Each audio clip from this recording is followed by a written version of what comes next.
Gracias, muy buen día. Sobre todo, gracias, Carlos, por permitirme compartir esta experiencia de nutrición. Es un tema que me apasiona y que lo considero que está precisamente como muy generalizado. Como tú decías, hay muchísimos mitos y cuando la embarazada acude a una orientación ginecológica para llevar su embarazo o a controles materno-infantiles, es coma bien, coma saludable. Sin embargo, jamás se le orienta. Y nosotros, todo el equipo que la rodea, creo que no tenemos la noción de lo que implica alimentarse y nutrirse durante la gestación. Hemos visto seguramente a través de esta formación que, por ejemplo, hay periodos críticos para el ser humano para desarrollar su arquitectura cerebral. Ahora es lo que ya se está poniendo, ¿no? Lo que es la nueva forma de ver cómo todo el condicionamiento externo influye determinantemente para formar la arquitectura cerebral de un ser humano. Contacto piel a piel, leche materna.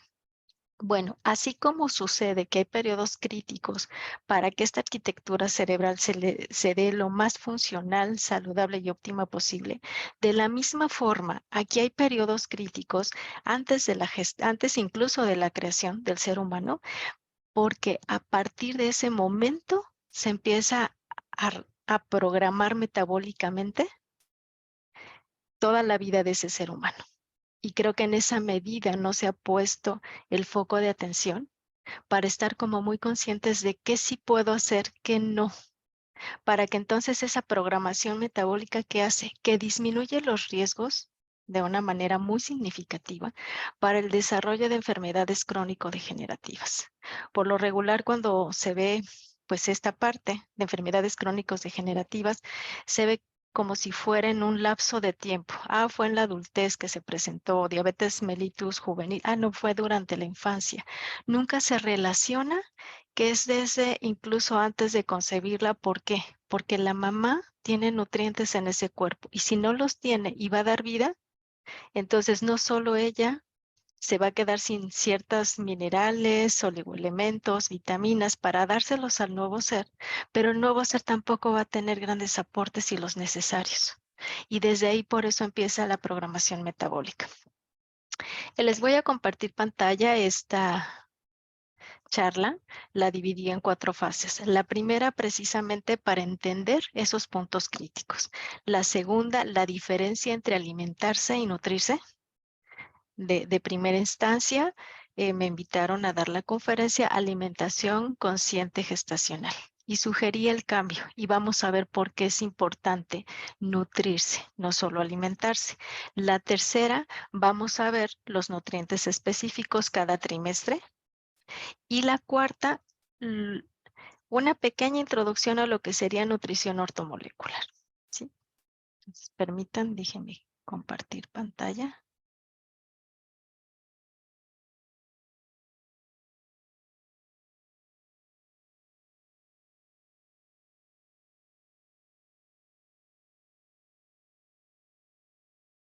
Listo.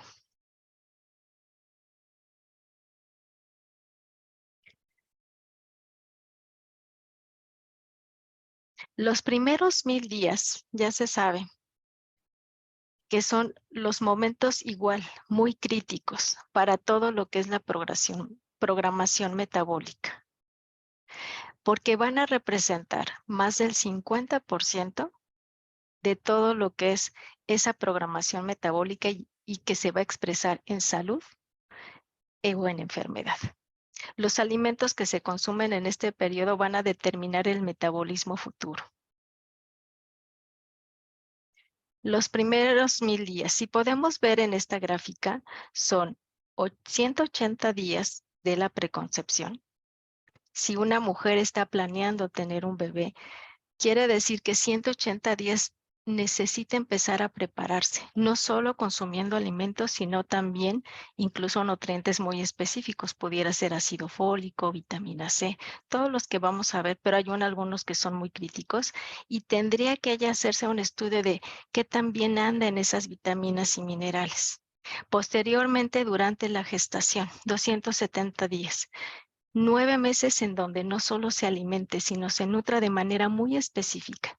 Va a nutrir, va a acompañar con la nutrición el desarrollo embrionario, su crecimiento, porque esto implica ante un déficit de esos nutrientes, podemos ver en la gráfica que se va a elevar la posibilidad de alto riesgo a desarrollar enfermedades crónico-degenerativas que se están determinando desde estas etapas. Y si ella tiene los nutrientes necesarios en las cantidades necesarias, entonces ese riesgo va a disminuir. Vamos a hablar de la diferencia entre la genética y la herencia.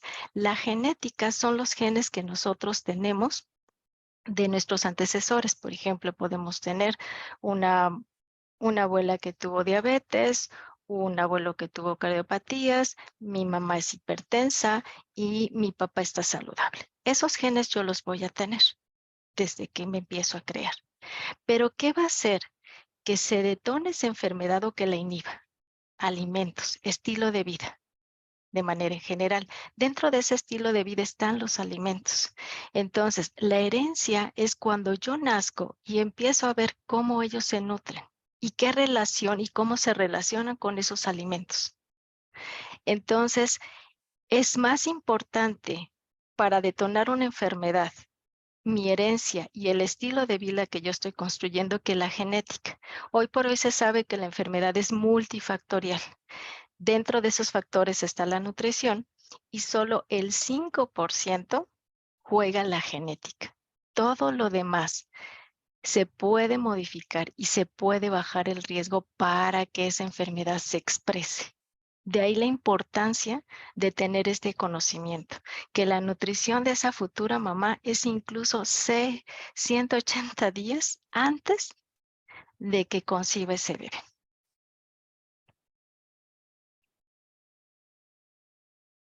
¿Qué es el desarrollo fetal?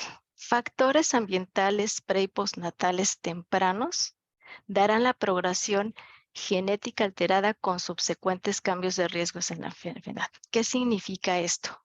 Todo lo que rodea a la mamá antes y durante la gestación y los primeros años de la vida de esa criatura, todo eso está condicionando para que haya una programación. La epigenética, cambios en la expresión genética con base en estímulos internos, es decir, durante la gestación y posteriormente a la exposición de todos los factores ambientales que van a rodear ese bebé. Y eso es lo que es la programación. Aquí vemos que precisamente la epigenética va más allá de la genética y por eso va a considerar todos los factores que rodean ese bebé, desde la contaminación que hay, el ambiente de casa, cómo nos nutrimos. No es lo mismo estar embarazada o haber nacido, por ejemplo, en este momento en Ucrania, todas las personas que están dando a luz, todos los seres que ya están viviendo en ese ambiente de tensión, o que a lo mejor estemos en paz. Todo eso lo está determinando y todos esos factores se están relacionando a su vez con todos los alimentos y nutrientes a los que tenemos acceso. La nutrigenómica estudia cómo la nutrición en este periodo crítico, pre y postnatal, influye en el desarrollo fetal, en la gestación. Si hay un déficit o un exceso, ahí es donde se van a manifestar alteraciones estructurales que van a permanecer a lo largo de la vida de ese ser que se está desarrollando. Si hay pocos nutrientes, se van a activar los mecanismos de sobrevivencia a corto plazo. Es decir, si por ejemplo mi mamá tiene muy poco calcio y yo lo necesito para la mineralización de todo mi aparato locomotor, lo voy a extraer de, si ella tiene almacenado en algún órgano, lo voy a extraer, pero en el momento que ya no es suficiente, yo activo mecanismos de defensa.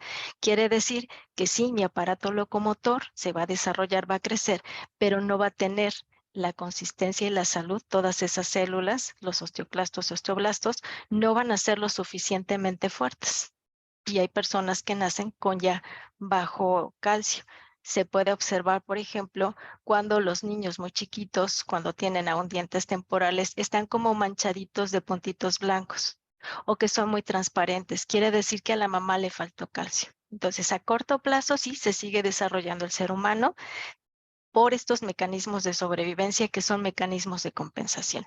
Pero ¿qué sucede a largo plazo? A largo plazo, si ese nutriente era vital, por ejemplo, el cromo, para lo que es la entrada de la glucosa a la célula, entonces desde ahí yo puedo estar condicionando posiblemente a que en su adultez se manifieste con problemas en el manejo de los niveles de glucosa.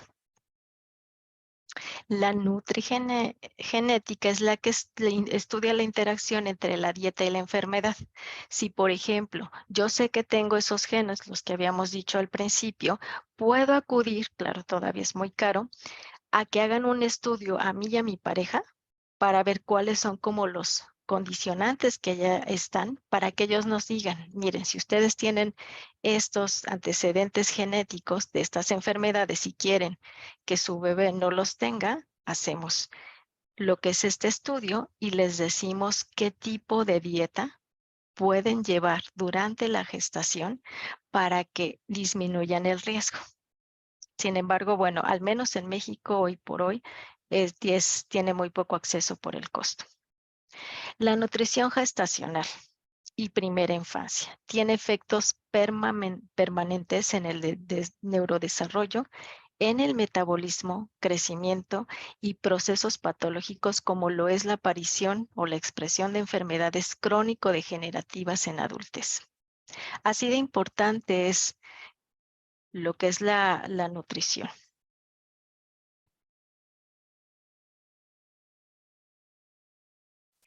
Vemos la hipótesis de Barker.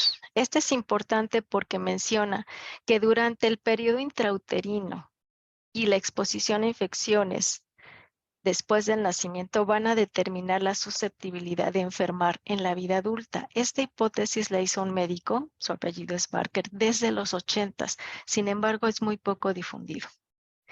Tenemos entonces así que la programación fetal son adaptaciones fisiológicas que hace el ser en un microambiente adverso, es decir, cuando está en gestación. ¿Por qué se le llama adverso? Porque posiblemente haya un déficit o incluso un exceso de nutrientes, oxígeno o cuando están expuestos a drogas, por ejemplo, incluso el humo del tabaco. Puede ser que la mamá no fuma activamente, pero que es una fumadora pasiva. A esto ya se le llama ambiente adverso. Y esta programación fetal se va a dar durante durante un periodo muy crítico, que es cuando se forma todo lo que es la estructura y la parte funcional y van a influir para toda la vida. Ahora, pasamos a la segunda fase. Creo que es muy importante porque siempre escuchamos, aliméntate bien, pero ¿qué es alimentarse bien? Aquí vamos a pues ver algunos conceptos que nos van a permitir saber que la comida es cualquier cosa que ingerimos. Alimento es una sustancia que entra al organismo y va a liberar energía que va a ser utilizado por las células. Alimentación, lo que comemos. Lo que comemos. Nutrición, lo que las células reciben. Es decir, yo me puedo superalimentar, pero no implica que me esté nutriendo. Por ejemplo, vamos a hacer un desayuno, por así decirlo, cotidiano. Sé que somos de diferentes nacionalidades y cada quien ha de tener como lo propio. Sin embargo, tomemos el ejemplo de Estados Unidos, que es el más difundido, ese tipo de alimentación. Café en la mañana, que por lo regular sí es de grano, tiene algunos antioxidantes, a lo mejor un pan con mantequilla o mermelada. Y eso es todo. Yo comí. O si incluso puedo a lo mejor en una merienda, ¿no? Puedo tomar una hamburguesa, unas papas, un refresco. Yo me alimenté. Pero ¿qué de esos 3 productos o 3 alimentos mis células recibieron? Es muy poco. Entonces podemos estar súper alimentados, pero incluso desnutridos. Y lo más importante para el organismo no es lo que comes o cuánto comes, sino de esos alimentos, cuáles sí aportan nutrientes y llegan directamente a la célula. Eso es lo más importante y creo que es un cambio de paradigma, para que cuando entonces nosotros orientemos de que es necesario nutrirse, estamos viendo que vamos a elegir alimentos que sí tengan un aporte vital de nutrientes y que de esta manera no sugeramos productos alimenticios que no solo no tienen nutrientes, sino que incluso a lo mejor pueden restar los que ya hay. Todo lo que es la comida industrializada o ultraprocesada no solo no aportan nutrientes, muchos de ellos empiezan a minar todos los nutrientes que ya tenemos en el cuerpo, porque para metabolizarlos requiere de muchísima energía y algunos incluso el sistema digestivo no lo va a lograr metabolizar. Si no lo metaboliza, no lo elimina y se va a quedar. Se transforma en un tóxico que vive internamente y eso me va a impedir estar saludablemente. Y si es a lo largo del tiempo, eso aumenta la posibilidad de que se exprese alguna enfermedad crónico-degenerativa e incluso puede ser que yo no tenga, por ejemplo, genes en mi familia de diabetes, pero si mi estilo de vida, consumo alimentos que están jugando con mi insulina, se puede expresar la diabetes. De ahí que es más importante ver lo que es la herencia más que la parte genética y tener siempre presente que no cuando yo me alimento quiere decir o implica que yo me esté nutriendo. Metabolismos, cambios químicos celulares para obtener energía en todas las funciones y eliminar toxinas. Es importante saber que todo nuestro organismo está diseñado para recibir nutrientes, metabolizarlos, utilizarlos y en esa misma medida, cuando ya no le funcionan o ya cumplieron su ciclo de vida, los va a eliminar. Hay órganos desintoxicadores, pero ¿qué sucede? Que cuando con mi alimentación no solo evito que funcionen, sino que obstruyo su camino. Entonces, esto también es muy importante a considerar para saber qué alimentos yo voy a elegir. Para esto vamos a ver cuáles son las macrofunciones vitales del sistema digestivo: digestión, asimilación y eliminación. Entonces, esto es muy importante porque las tres funciones vitales requieren que se desarrollen de manera óptima. Con los alimentos que yo elijo, puede estar obstruyendo el de asimilación o el de eliminación. Por ejemplo, los productos ultraprocesados no los voy a asimilar, pero tampoco los voy a eliminar. Tener salud intestinal significa un funcionamiento óptimo del sistema inmune, porque ahí están las placas de Peyer, que son parte del sistema inmune y que también casi no son mencionadas.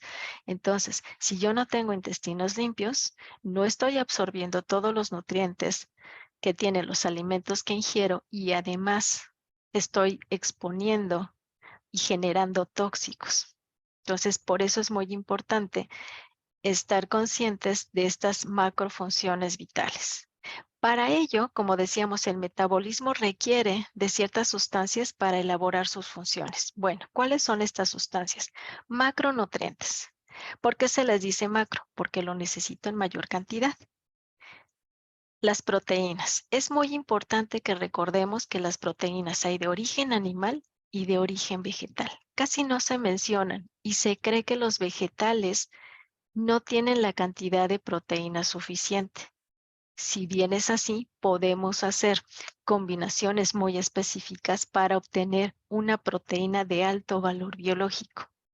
En hidratos de carbono hay simples y complejos. Los complejos serían integrales y esos, dependiendo de las culturas, es que se tiene acceso o que se tienen de preferencia ahorita en la mayor parte del mundo son las harinas refinadas, ¿no?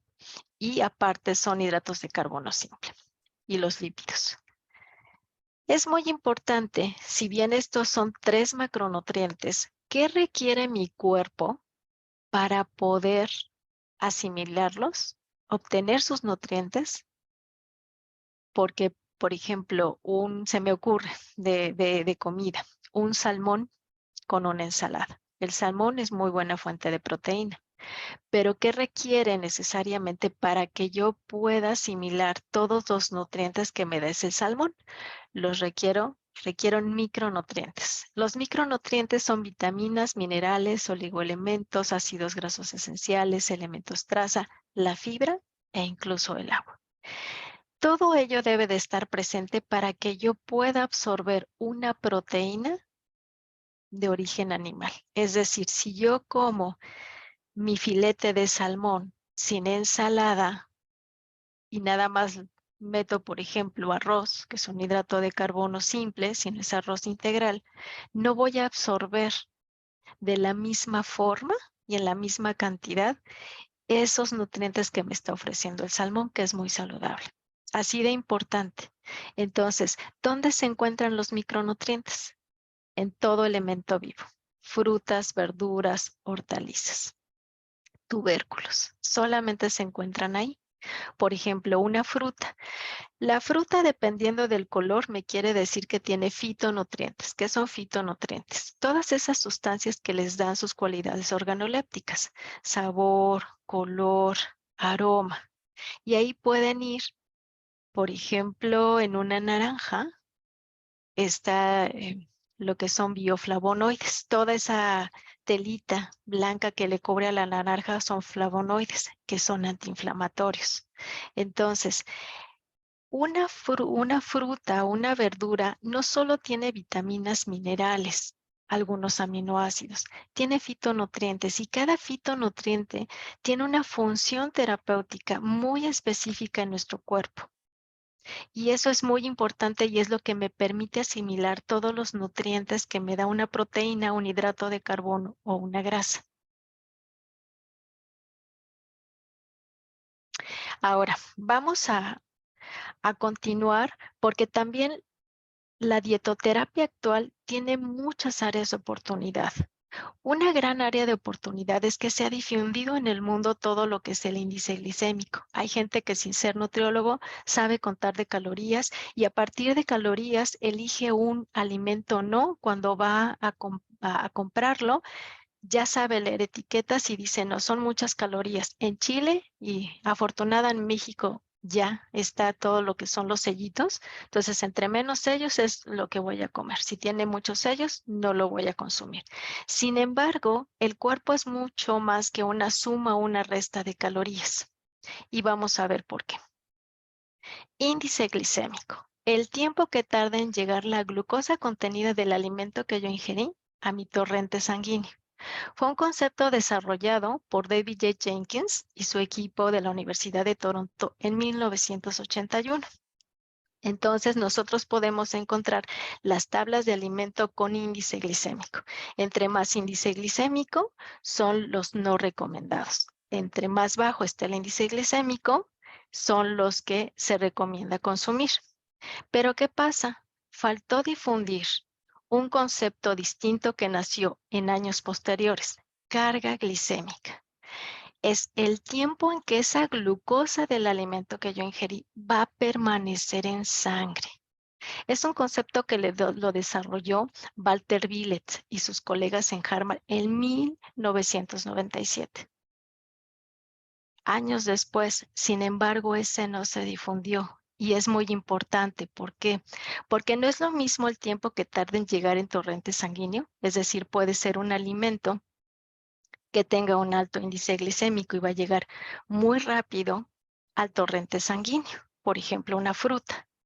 Pero ¿qué sucede? Su carga glicémica quiere decir cuánto tiempo va a permanecer en sangre. Y eso implica directamente que voy a requerir insulina para poder metabolizar esa glucosa. Entonces, puede ser un alimento con una un índice glicémico alto, pero con una carga glicémica baja.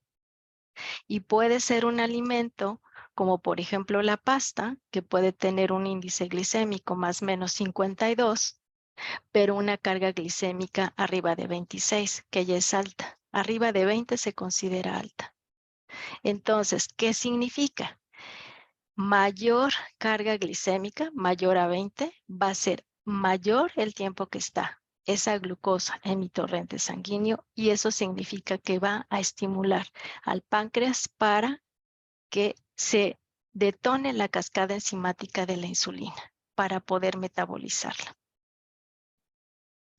Vemos en esta gráfica, precisamente,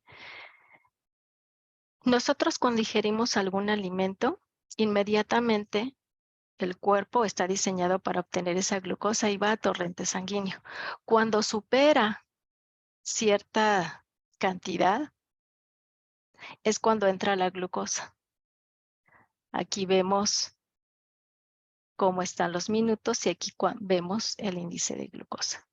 Entonces, ¿qué sucede? Cuando yo consumo, por ejemplo, algo ultraprocesado, inmediatamente rápido va a llegar a torrente sanguíneo, pero no solo eso, va a permanecer en mi torrente sanguíneo toda esa glucosa. Entra la insulina, pero posteriormente, aunque la insulina está arriba por trabajar para bajar ese índice de glucosa, la glucosa ya bajó bastantísimo. Esa es una hipoglucemia. No sé si se han dado cuenta que cuando alguien consume dulces o, por ejemplo, un refresco o una soda, dicen es que necesito energía. Toman esa bebida, se sienten muy bien y al poco ratito nuevamente necesito otra cosa y es su misma lección o algo parecido. ¿Por qué? Porque está jugando precisamente con la hiper e hipoglicemia. Porque como son de temporada muy corta, no como un hidrato complejo, por ejemplo, entonces la glucosa permanece ahí y baja demasiado el azúcar. ¿Qué pasa con estas disglicemias? Hiperglicemia, hipoglicemia en periodos muy cortos de tiempo, puede generar en lo que es la resistencia a la insulina. Y de ahí la importancia de elegir los alimentos de menor carga glicémica. Ustedes pueden encontrar en la red las tablas. Hay muy pocos estudios porque tampoco es algo que no han difundido y que finalmente si nosotros nos alimentáramos y nos nutriéramos con alimentos de baja carga glicémica, disminuiríamos el riesgo potencial de expresar cualquier enfermedad crónica degenerativa. Entonces, no es tan fácil, sí las hay, pero hay muy pocos estudios. Ahora, vámonos a la parte de que, como decíamos, son periodos críticos para la programación metabólica de ese nuevo ser humano.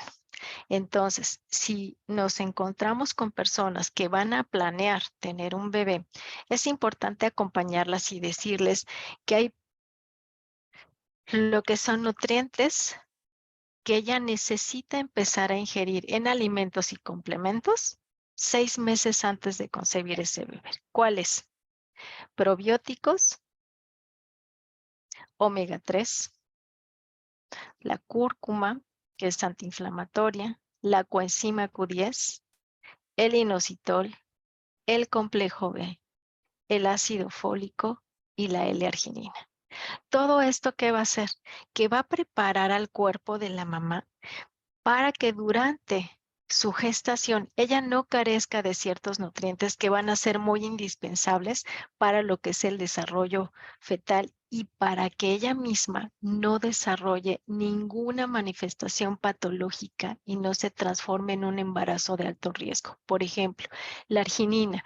Se ha descubierto que quienes manifiestan hipertensión arterial no se controla durante el embarazo, pasa a preeclampsia o eclampsia, se han hecho estudios y se llegó a algo común. ¿Qué tenían de común las mujeres que desarrollan preeclampsia o eclampsia?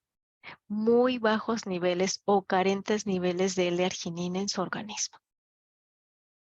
Entonces nos damos cuenta de que los aportes de todos los nutrientes que requiere el ser humano son vitales durante la gestación, no solo para el bebé, sino también para la mamá.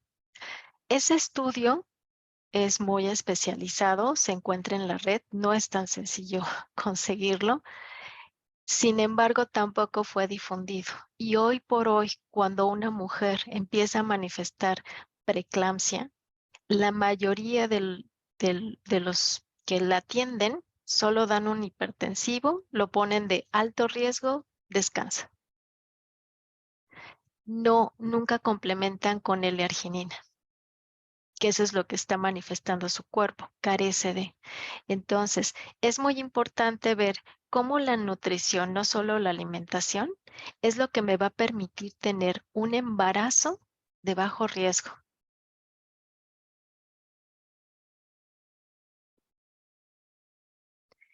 Nutrientes en el desarrollo gestacional. Nos vamos a ir por trimestre porque cada trimestre, si bien ahorita no lo vamos a ver, es otro tema, sí vamos a ver que se requieren de nutrientes bien específicos durante ese trimestre. Algunos van a estar presentes en los 3, pero otros no. ¿Cuáles son los nutrientes muy específicos durante el primer semestre? La vitamina A, ácido fólico, la vitamina B1, 2, 3, 6, 12, vitamina C, E, la D, minerales como el cobre, hierro, yodo, que casi luego no se escucha, magnesio, zinc, omega 3 y fosfolípidos. Esto es lo que necesita para que el bebé se desarrolle de 7 a 8 centímetros, se da desde la creación y termina hasta la 14ª semana de gestación. ¿Qué se requiere para el segundo trimestre? Donde el bebé ocurre entre la semana 14 a 24 de gestación y el bebé va a alcanzar de 17.5 a 40 centímetros aproximadamente. Vitamina A, ácido fólico, vitamina 1, 2, 3, 6 y 12, C, D, E, el omega 3, cobre, hierro, magnesio y zinc. Calcio también. Ya es en el segundo trimestre, que no lo habíamos visto en el primero. Y en el tercero, que ya es de la semana 24 hasta el nacimiento, donde puede alcanzar hasta 50 centímetros de ese bebé, voy a necesitar muy específicamente y más calcio, cobre, hierro, magnesio y zinc. Y en lactancia, el yodo vuelve a ser una parte muy importante. Entonces, ¿qué quiere decir? Que cuando yo tengo estos elementos, si voy a acompañar a una embarazada, entonces le voy a aportar esta información, pero no se lo voy a aportar como vitamina porque no tengo esa especialidad. Se lo voy a aportar como alimentos. Entonces le voy a hacer una pequeña encuesta cuando ella llegue a mí para ver cómo están sus nutrientes y ella se va a dar cuenta. Y a partir de eso, entonces le voy a dar esta tablita y le voy a decir, mira, en el primer trimestre tú necesitas consumir alimentos que tengan estas vitaminas y minerales. Te pasas al segundo, al tercero. Y así entonces nosotros estamos colaborando al menos a través de la alimentación, que sí le van a aportar nutrientes. Si llegara a desarrollarse una enfermedad gestacional, entonces sí hay que derivarlo a alguien que maneje la nutrición ortomolecular.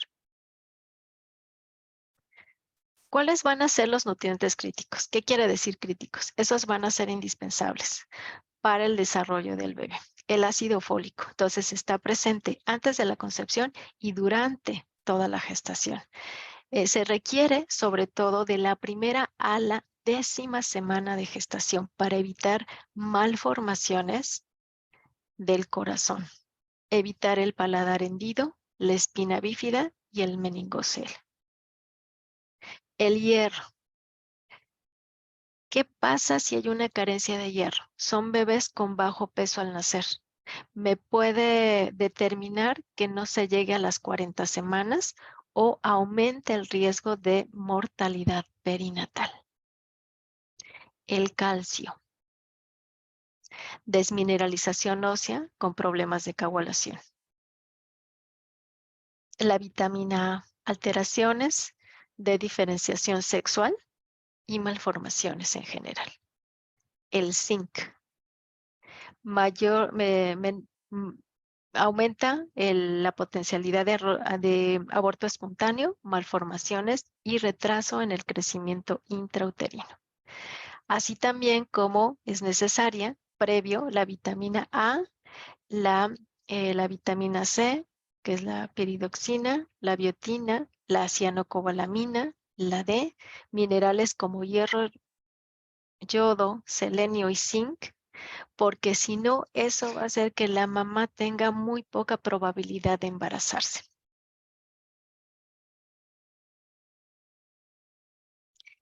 Entonces, cuando llega a mí una embarazada, una forma muy sencilla de saber qué tantos nutrientes está aportando a su cuerpo es que yo le voy a dar una lista de alimentos y en forma de entrevista le voy a pedir de los siguientes alimentos, dime cuáles son los que consumes en mayor cantidad, en menor cantidad o que no están presentes en tu dieta común. Complejo B.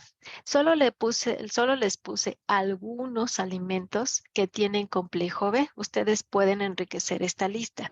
Los que están en cursiva quiere decir que es el alimento que más tiene complejo B. Entonces empezamos con levadura de cerveza, cereales integrales, germen de trigo, pescado y legumbres. Entonces yo le digo, ¿cuántas veces a la semana hay en tu dieta levadura de cerveza? Podemos hacerlo en escala o mayor o menor, ¿no? Que me vaya respondiendo y yo voy llenando esto. Lo hacemos lo mismo de la vitamina C. Acerola, guayaba, pimiento amarillo, papaya, kiwi, fresa. Vitamina D. Pescados túlidos, los pescados fríos, salmón, caballa, sardina, atún, merlot. Aceite de hígado de pescado, yema de huevo, queso, champiñones. Vitamina A, zanahoria, lechuga, pimiento, mango, pescados túlidos. Vitamina E, germen de trigo, nueces, hortalizas de hoja verde, aceites vegetales. Aquí en aceites vegetales quiero hacer una puntuación. Lo importante de un aceite vegetal es que me aporta mucha vitamina E, siempre y cuando esté prensado en frío. Cualquier aceite que nosotros vayamos a consumir, sea para aderezar una ensalada o sea para cocinar, debe de decir prensado en frío. ¿Qué pasa si no dice prensado en frío? Que este fue sometido a altas temperaturas y se le añadió hidrógeno para hacerlo transparente. Entonces, ese aceite ya cambió su estructura molecular y si aparte yo frío con él, entonces estoy aumentando el riesgo de ciertas enfermedades, ¿sale? Por quemar lo que es un aceite vegetal. Entonces, bueno, una buena fuente es siempre y cuando diga y lo exprese en la etiqueta, porque si no quiere decir que no lo es, prensado en frío. El aguacate, el hierro y la vitamina B9. Se encuentran en vegetales de hoja verde, en la clorofila, el huevo, el betabel y la quinoa. Entonces, yo continúo con mi exploración y le voy preguntando, ¿qué de estos alimentos que te estoy mencionando están presentes en tu dieta en mayor medida, en menor medida ocasionalmente o que definitivamente no los consumes? Voy a continuar con los demás nutrientes que son necesarios. Cobre, cereal integral, levadura de cerveza, nueces, papa, fruta deshidratada, yodo, algas, rábanos, pescados túlidos y centeno.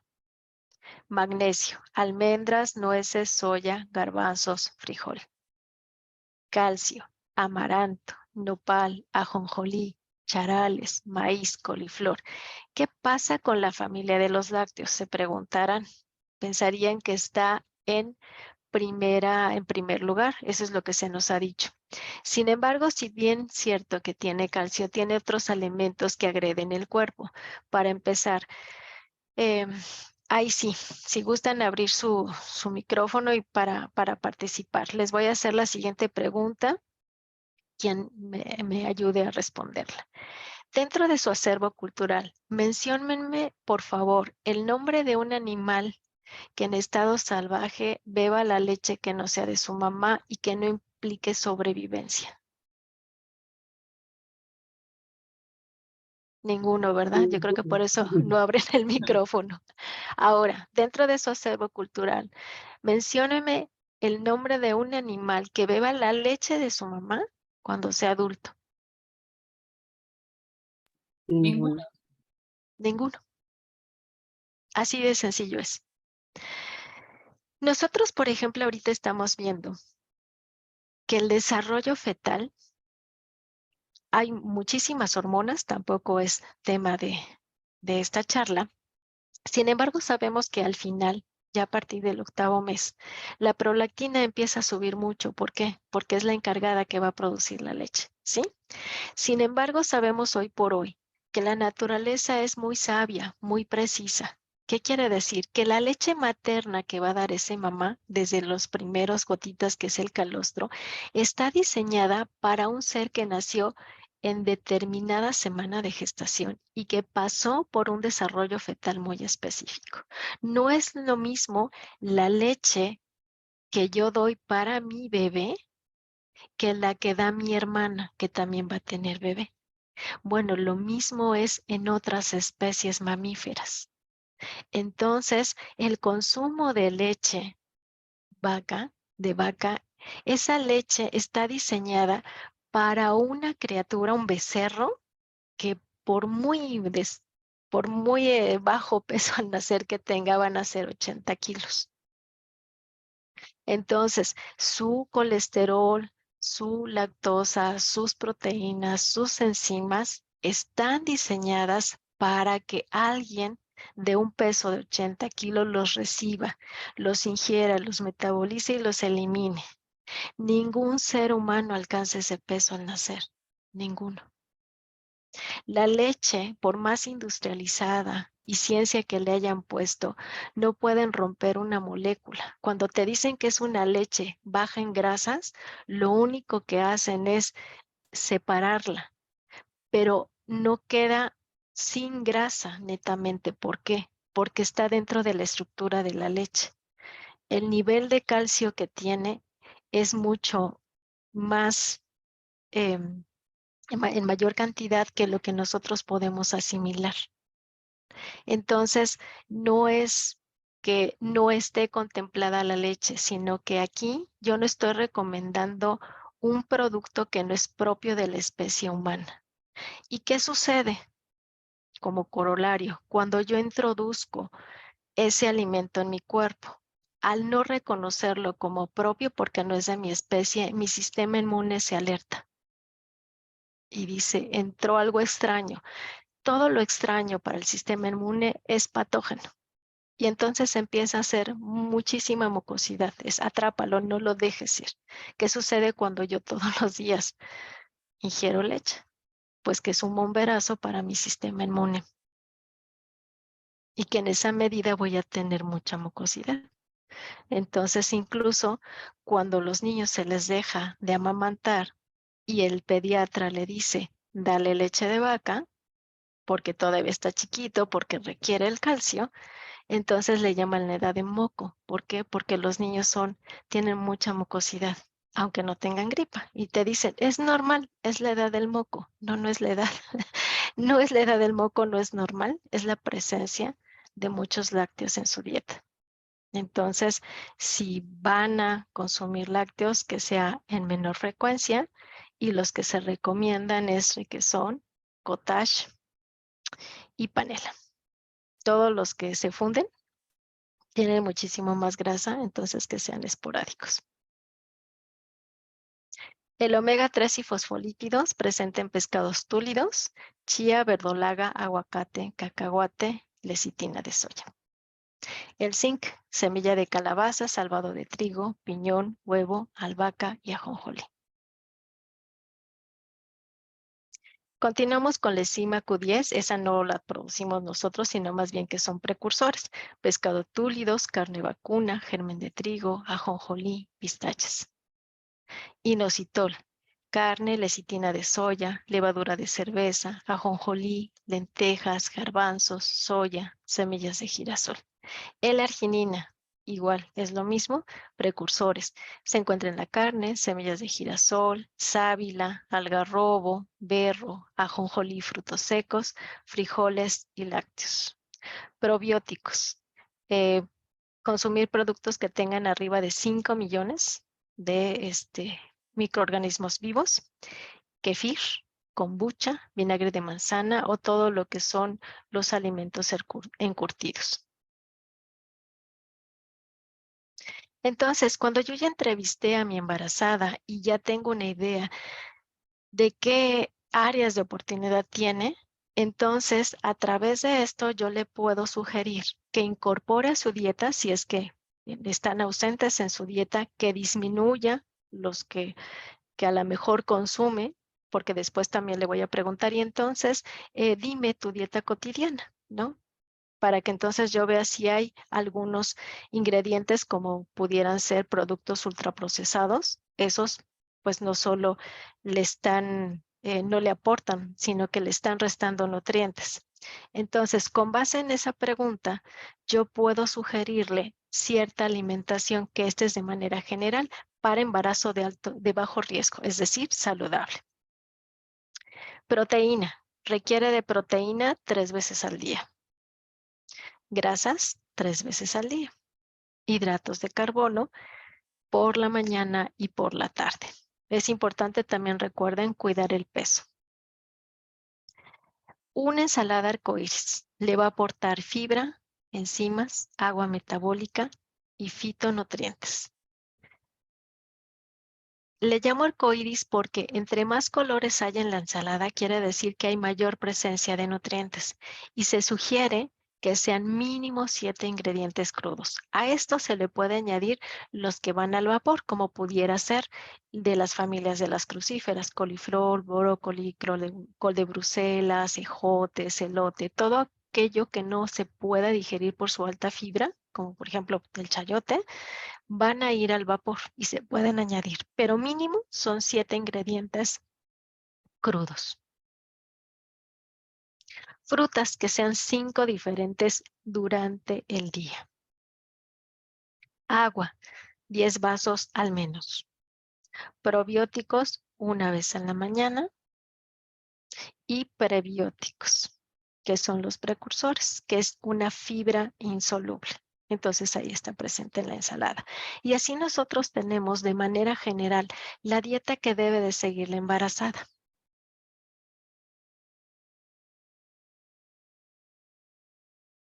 Hábitos nutricionales. Cuando yo cuido todo este entorno de la nutrición, ¿qué es lo que me va a permitir adoptar estos hábitos nutricionales antes y si no, durante la gestación?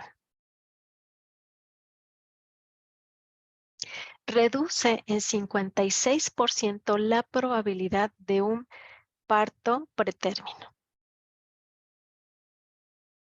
Disminuye hasta un 14% la presencia de hipertensión sistémica durante el embarazo. Disminuye la probabilidad en 28% de bajo peso al nacer del recién nacido. Y es muy importante tener en cuenta, no quiere avanzar, ya, que durante el embarazo gane 10 pesos más menos, máximo 12 de su peso natural antes de embarazo y durante el embarazo. Es muy importante. Entre mayor peso va a incrementar riesgos durante la gestación de presentar alguna patología durante el embarazo. Es importante también, hay algunas personas que aunque cuiden su dieta, suben mucho de peso. Hay que ver si no es retención de agua. Entonces hay que ver la salud de riñones antes de llegar el 5.º mes. Estos hábitos nutricionales lo que implican es que van a disminuir de manera muy dramática la probabilidad de anemia, preeclampsia, diabetes gestacional, depresión, ansiedad, posparto y las anteriores durante la gestación. Entonces vemos cómo a partir de la nutrición nosotros podemos contribuir al desarrollo de una gestación lo más saludable posible para que haya nutrientes para el desarrollo y crecimiento fetal, pero también para la salud de la mamá y no solo en esa época de su vida, sino en el climaterio. ¿Qué pasa cuando una mamá no aporta todos estos nutrientes que acabamos de ver durante la gestación? Que como el ser que se está desarrollando lo requiere sí o sí, entonces lo va a obtener de cualquier parte de mi cuerpo, pero yo no me voy a dar cuenta. De tal manera que depende del número de hijos, depende si los lacté, cuánto tiempo los lacté, con cuánta diferencia espacié los hijos que tuve. Todo eso va a significar que mis reservas de mis nutrientes que están en mi cuerpo en forma almacenada pueden estar o no disponibles, de tal manera que cuando yo tenga un climaterio posiblemente pueda tener muchas enfermedades o que las que tenga, aunque sea una, se derive de una carencia de nutriente, que el impacto fue desde lo que es la gestación y el amamantamiento. Entonces, procurar un buen una buena nutrición, enseñarle, es no solo para que ese bebé se desarrolle lo más saludable posible y estemos evitando la aparición de enfermedades crónico-degenerativas en su futuro. También es que esa mujer se encuentre saludable durante su gestación y además esa salud se manifieste en su etapa de climaterio. Entonces, como podemos ver, la nutrición es punto crucial, no solo para el bebé, para las mamás y para el mundo. Entre menos enfermedades haya, es mucho mejor, incluso como por conveniencia, ¿no? Gubernamental, es mucho mejor. Vamos a ver cuáles son los hábitos generales. Los hábitos generales de la mujer embarazada es el ejercicio. Obviamente que dependiendo, y estamos hablando igual, vamos a hacer todas estas sugerencias para las gestaciones de bajo riesgo, es decir, saludables, ¿sí? Entonces debe de hacer ejercicio, sí, desde el primer trimestre. Incluso hay mujeres que han hecho ejercicio durante toda su juventud antes de ser mamás y se ha visto que también hay menos presencia de patologías durante el embarazo y del bebé. Entonces, siempre combinarlas a hacer ejercicio es un muy buen hábito. Y va a cambiar obviamente dependiendo del trimestre. Ejercicio pélvico, 10 minutos, 3 veces por semana. ¿Cuál es el ejercicio pélvico? Desde los Kegel y también si puede ya empezar a hacer sus ejercicios en pelota obstétrica. Dormir 8 horas. Modulación postural. ¿Qué quiere decir esto? Creo que a lo largo de la vida a veces desarrollamos ciertos hábitos que son muy perjudiciales. Por ejemplo, tener los hombros caídos y esto no me permite tener una columna recta. Entonces, nosotros sabemos que conforme va avanzando el desarrollo embrionario, va creciendo el vientre, todo lo que es la S de la columna se va haciendo mucho más dramática y eso implica para la mamá muchas molestias. Pero ¿qué pasa si ella de por sí yo veo que tiene los hombros encogidos, que antes del 5º mes o de que crezca mucho ese vientre ya va a tener problemas en columna? Entonces, puedo buscar todo lo que son los ejercicios de higiene de columna, de cómo levantarte, cómo sentarte, cómo cargar algo, por muy pequeño que sea, pero que siempre cuide mi postura. A eso se refiere a la modulación postural. Entonces yo puedo también ayudarla en eso, sobre todo para que adquiera esos hábitos antes del 6º mes, para que cuando ya haya crecido más el vientre, ella no tenga tantos problemas. ¿Qué es lo que no se sugiere? No tabaco, ni siquiera como fumadora pasiva. alcohol, productos procesados o ultraprocesados, embutidos, ninguno, ningún tipo de sus alimentos, fármacos fritos, alimentos fritos, capeados, empanizados, fármacos, eh, alimentos al carbón, ahumado o envueltos en aluminio. Eso es lo que no se sugiere que haya durante la gestación. Si se puede incluso antes de la gestación, como habíamos visto, al menos 6 meses antes, evitar todo esto. ¿Qué sucede? Si bien nosotros estamos viendo que requerimos de nutrientes y que los micronutrientes se encuentran en todo lo que la tierra nos va a dar, mucha gente a veces dice, bueno, es que yo me alimento muy bien. Sí, tengo una presencia de alimentos vivo grandísima. Pero ¿qué sucede? Que desde hace varias décadas sabemos que la tierra, derivado del modelo de agricultura a nivel mundial, se sabe que la tierra ya está sobreexplotada y que ya está carente de nutrientes. Entonces, vean esta gráfica de cómo un mismo alimento, la presencia de sus nutrientes ya no es la misma. Esta gráfica se hizo en Estados Unidos, se presentó en el año 2000 y están hablando de que ese estudio fue 30 años previos, es decir, desde 1970, por ejemplo, la presencia de vitamina C en una naranja del 100% en 1970, de 1970 para el año 2000 apenas rebasaba un poquito el 20%. En el 2000, imagínense cómo estamos en el 2023. Al menos que yo consuma alimentos de una granja orgánica donde primero recuperaron la tierra para de ahí sembrar esos alimentos y no agregarles ningún pesticida, entonces estaríamos hablando que esos alimentos como la naranja sí me va a aportar vitamina C, va a ser una muy buena fuente.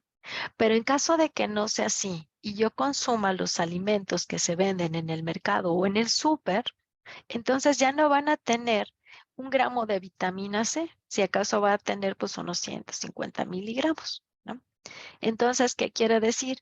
Que muchas veces cuando se sugiere complementación, la gente rehuye. De momento como que confunde complementación como con medicamentos. Dicen, no, no es que yo no quiero tomar tantas pastillas por los efectos secundarios, pero es muy diferente un fármaco a un complemento.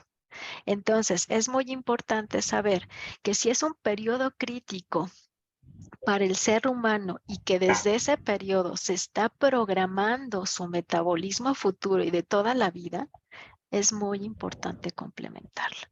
Hoy por hoy, en el 2023, en cualquier parte del mundo, todas las personas requerimos de complementos. Si no nos complementamos, estamos teniendo deficiencias nutricionales porque los alimentos en donde se encuentran, aunque sean biodisponibles, no los tienen en la cantidad que el cuerpo requiere para hacer sus funciones. De ahí la importancia de conocer la nutrición ortomolecular. Nosotros vimos que con la nutrición podemos bajar el riesgo de padecer patologías durante el embarazo y de la vida futura de ese ser que se está creando. Entonces, en esa misma medida, si yo la complemento, puedo optimizar todos esos nutrientes y favorecer un entorno intrauterino muy nutricio que le permita programarse metabólicamente para la salud. Y cuando hablamos de herencias y cuando él nace, yo mi entorno, mi estilo de vida tiene estos hábitos generales y hábitos nutricionales, muy difícilmente va a expresarse en alguna enfermedad sistémica o metabólica.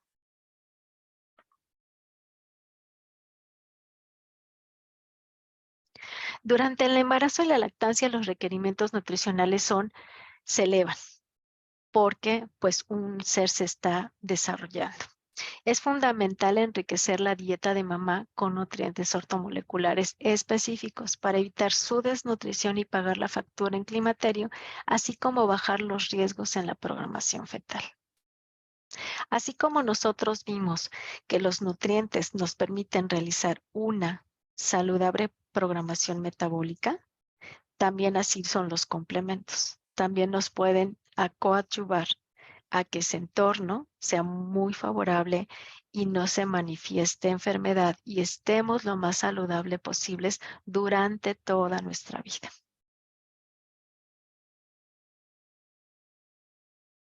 Gracias. Hola Elvia, muchas gracias por tu presentación. Mira, quería preguntarte lo siguiente. Bueno, en Chile la mayor población de mujeres gestantes tienen sobrepeso u obesidad. ¿Qué pasa ahí con recomendarles 5 frutas diarias? Eso, por ejemplo, ayuda al tema, o sea, incrementa el índice glicémico, comer tanta fruta. ¿Es recomendado decirle que coma 5 porciones diarias? ¿Qué piensas? Sí. Si recuerdan, vimos la diferencia entre índice glicémico y carga glicémica. Entonces, la dieta que yo sugiero es de carga glicémica baja, de moderada a baja. ¿Qué implica? Que va a estar muy poco tiempo en la sangre y eso no implica entonces que esté yo llamando y que detonando a la cascada de insulina. La insulina es una hormona. Para que ésta se libere tiene que suceder antes muchos procesos. Como cualquier hormona, para poder liberarse requiere de varios procesos y a eso se le llama cascada enzimática. No es porque yo consuma un alimento y directamente entre la insulina. Es todo un proceso. Entonces, ¿qué pasa cuando un alimento tiene carga glicémica alta? Que entonces sí voy a requerir de insulina para metabolizarlo. Por eso les comentaba que busquen en la red tablas de carga glicémica y ustedes se van a dar cuenta, por ejemplo, ahorita de la que recuerdo, una de las frutas que tiene muchísimo alto índice glicémico es la sandía. Está por arriba de 80 el índice glicémico, pero su carga glicémica es 8. Hay una gran diferencia. Si nosotros seguimos viendo la concepción de la dietoterapia actual y sugiriendo alimentos por índice glicémico, vamos a quitar muchos nutrientes. Y además podemos dejar los que no tienen nutrientes. Yo he visto las tablas de equivalentes y porciones. Entonces te dicen, usted puede elegir para comer una taza de pasta sin aderezos, una pasta ya cocida, una taza de manzana en cubos o una taza de brócoli hervido. Los tres tienen el mismo índice glicémico y por eso les llaman equivalentes y les dicen, usted puede elegir. La mayoría de las personas va a elegir la coliflor. No, la manzana tampoco, pero la pasta sí, porque es más conocida. Pero ¿qué pasa si nos vamos a la carga glicémica de esos mismos alimentos? La pasta tiene 26. La manzana tiene 8 y el brócoli tiene 3. ¿Dónde requería insulina? En la pasta. Entonces, es un, es un rompimiento de paradigma porque a nivel internacional solamente se da a conocer el índice glicémico y queremos seguir consumiendo alimentos con base a su índice glicémico y calorías. El cuerpo es mucho más que calorías, no es una suma ni una resta. Si fuera tan sencillo restar y bajar a la cantidad calórica, no existiría obesidad, sería muy difícil. Pero no es así. El cuerpo es mucho más complejo. Por ejemplo, ahorita nosotros somos 30 personas. Si ahorita les dijera, ay, por favor, un descansito, vamos a prepararnos todos un té de menta, ¿no? Que sea, por favor, de menta, y fresca. Cuando nosotros estamos conversando y estamos tomando nuestro té, ¿va a tener las mismas funciones ese té en cada uno de nosotros? No. Todo nutriente trabaja por requerimiento. ¿Qué le puedo aportar? Mientras que un fármaco es un obligador. Si yo les digo, vamos a acompañar esa taza de té de menta con un paracetamol, aunque no tengamos fiebre, nos va a bajar la temperatura. Entonces, el rompimiento de paradigma es que yo deje de ver a los alimentos con índice glicémico. Aprendamos a verlo con carga glicémica. Para ello, ¿qué tengo que hacer? Buscar las tablas que hay disponibles de carga glicémica de alimentos. Hay un lugar donde yo las encontré. No es muy fácil. Es Biobotánica Online.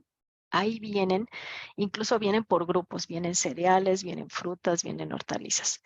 Es el único lugar que encontré disponible, porque incluso cada país, o al menos el mío, hay un Instituto Nacional de Nutrición que se encarga de elaborar esas tablas para que tú veas qué nutrientes tiene, vitaminas, minerales y demás. Solo viene índice glicémico. No es negocio verlo por carga glicémica, porque si yo lo veo por índice glicémico, puedo dejar muchas cosas. Por ejemplo, hablábamos de la leche. No, no es apto para el humano. ¿Qué otro producto no es apto para el humano? El embutido. Sin embargo, hoy en la dietoterapia actual te pueden recomendar, conservando el nivel de ingesta de calorías, un sándwich de jamón con una taza de leche baja en grasa. ¿Me estoy alimentando? Sí, ya lo veíamos que me estoy alimentando. ¿Me estoy nutriendo? No. Entonces creo que a partir de ahí podemos entonces hacer este cambio de paradigma. Y no es lo mismo que a una mujer gestante que ya me viene con sobrepeso, sugerirle 5 frutas al día, pero que ella las consuma enteras, a decirle que hiciera jugos. ¿Por qué? Porque ahí sí ya estoy reconociendo que ella me viene con exceso de peso. Ujú. Súper, gracias, Elvia. De nada. Y entonces ahí Fernanda dice, o sea, es independiente, sea el índice glicémico, siempre hay que fijarnos entonces en la carga glicémica. Sí, Exacto, lo que estabas diciendo, súper. María Paz, Hola Elvia, muchas gracias por tu sí, presentación. Tengo dos preguntas y un comentario. sí. Uno, ¿por qué pones el ácido fólico aparte del complejo B, siendo que el ácido fólico es vitamina B9? Ujú, Y mencionaste la kombucha como probiótico y yo, según lo que tengo entendido, la kombucha no se puede tomar en embarazadas ni en lactancia, ujú. ni incluso en niños porque tiene algún grado alcohólico. Ya. Eh, Primero, Esa es mi sí. pregunta. Y Ah, ya. comentario, Ajá. es que me pasa que me hace sentido todo lo que dices y mi vivencia personal. Yo también traté, ponte tú, de hacer dieta antiinflamatoria, sin gluten, sin lácteos en embarazo, pero es muy difícil, por lo menos en mi caso y en las mujeres que conozco y en mis pacientes, llevar esa dieta por la idiosincrasia, al menos en Chile, de la comida que uno tiene acceso, ¿ya? Creo que eso a mí genera como mucha culpa y ansiedad, entonces al final, ponte tú en mi caso, yo decidí soltar y si podía comer todo lo que tú dices, bien, y si no, no, porque si no también me genera más ansiedad Claro. y como más angustia no poder comer toda esta gama de cosas o no poder comer ciertas cosas. Entonces creo que también hay que como que encontrar el equilibrio y como decía, mencionaba, creo que Francisca, en Chile hay mucha obesidad, sobrepeso, sobre todo porque en Chile se consume, la mayoría de la gente come pan todo el día, pan con embutido. Esa es como la dieta básica. Entonces creo que también hay que ver con quién estamos hablando porque le puede generar mucha culpa y como no poder ejecutar este tipo de alimentación a las personas en general. Creo que es súper difícil. Ya. Ese es mi comentario. Sí. De la primera, ¿por qué separo ácido fólico si es parte del complejo B? Por la importancia. Nada más para destacarla. Es uno de los elementos que si no están presentes hay malformaciones. No es lo mismo que falte, por ejemplo, tiamina, piridoxina. El nivel de importancia del ácido fólico es demasiado y por eso es que se separa, no porque no sea parte del complejo. La primera. La segunda, ay, recuérdamela. La kombucha. Ah, la kombucha. Sí, tiene cierto grado de alcohol, pero dependiendo de cuánto tiempo lo dejes es el grado que adquiere. Entonces, por ejemplo, si es de un día a otro es muy fresco. Por ejemplo, también no sé si conozcan, aquí les llamamos tibicos, que son como los búlgaros, pero no se ponen en leche, sino en agua. y se les echa piloncillo, también se fermenta. Si tú lo tomas de un día a otro, es muy rica, es deliciosa. Si tú lo dejas 5 días, es totalmente vinagre, ¿no? Y por ejemplo, el vinagre, pues no, la vinagreta no está prohibida durante el embarazo. Entonces tiene que ver cuánto tiempo ha pasado, ¿sí? Y respecto a esto, sí, esta es la dieta ideal. Hay que ver la biodisponibilidad, no solo de la idiosincrasia, sino también del acceso económico al que se tenga. Yo doy servicio cuando alguien me viene y me dice, hay una mamá gestante, pero incluso yo voy a patrocinar a que le des una asesoría porque ella es de bajos recursos, no le digo todo esto, por supuesto. Le voy a generar mucho estrés. Le digo, dígame qué alimentos tiene disponibles. Y entonces le enseño con esas tablas, esas combinaciones y le digo, mire, si tiene frijolitos, por ejemplo, si tiene acceso a frijoles, bueno, consuma a diario frijoles. Pero trate de que a lo mejor solo 2 piezas de embutido. Entonces, ¿qué voy a hacer con estas tablas? Voy a saber, porque ustedes además la pueden enriquecer, qué alimentos ella tiene disponible tan solo por el acceso económico y también por la biodisponibilidad. Por ejemplo, yo vivo en un país muy grande. Donde yo me encuentro se llama Aguascalientes y es literal el centro geográfico de este país. Como pertenece al Bajío y estás del Bajío, hay una cultura tan distinta por estar cercanos a Estados Unidos. Yo no tengo la disponibilidad de verduras y frutas como lo es en la antigua ciudad donde yo vivía, que es muy cerca de la capital. Hay muchas cosas que aquí ni por nombre conocen.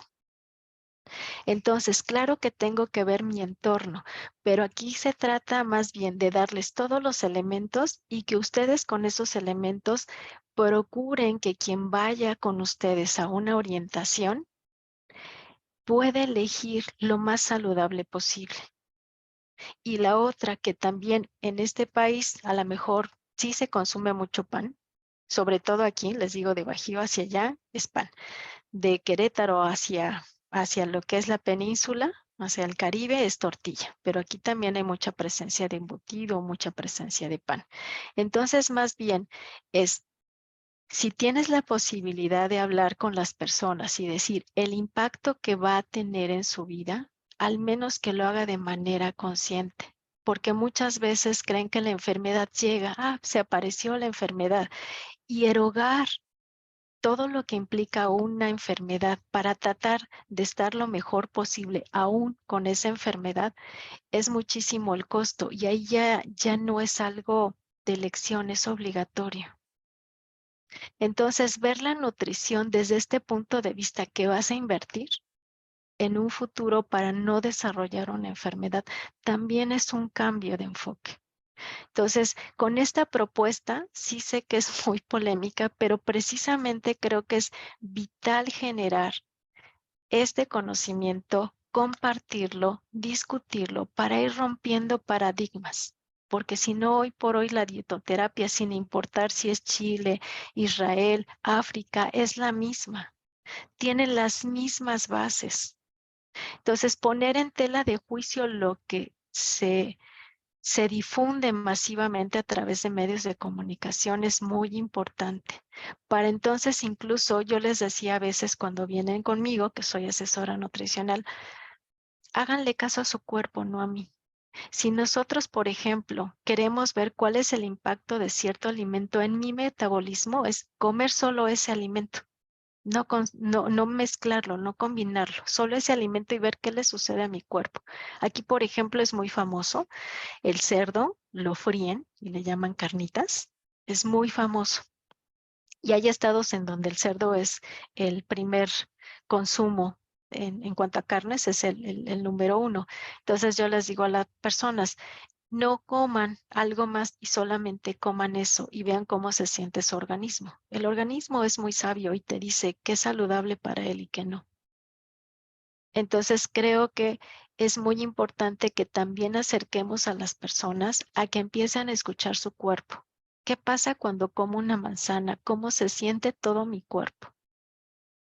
Dejo pasar un tiempo y ¿qué pasa cuando solamente me como un pan? ¿Qué siente mi cuerpo? Y que ellas empiecen a elegir por cómo está respondiendo el metabolismo. Entonces, este compartir para mí se me hace muy importante porque rompe muchos paradigmas y estamos en el camino. Aún falta mucho, mucho por andar, pero por algo se empieza. Gracias, Elvia. Así es. Cani.